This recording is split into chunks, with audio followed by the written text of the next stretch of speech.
Guys, naggagawa tayo ng manginasal sa kawali.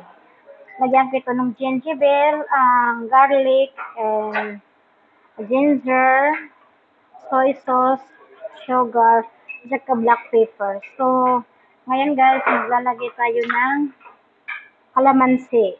Lemon naman dito yun. So, ayan na guys. Lagyan natin ng lemon.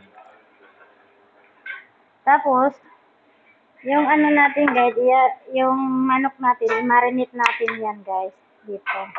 Hindi man masyad makita, pero okay lang. I-marinate natin. Kasi mamaya, ano natin yan. Babad natin to guys ng mga 1 hour.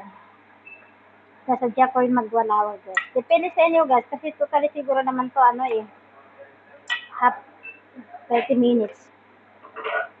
Nasa akin guys, sobrang 1 hour to guys, kasi anong oras na? Alas 10 pa lang guys dito, mag-alas 10. So, ayan guys, ibabad ko muna.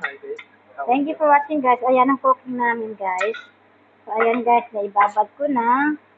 Tapos, i-marinate natin guys.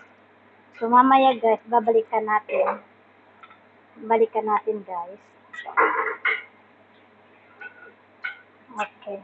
Thank you for watching guys. Hanggang dito na lang.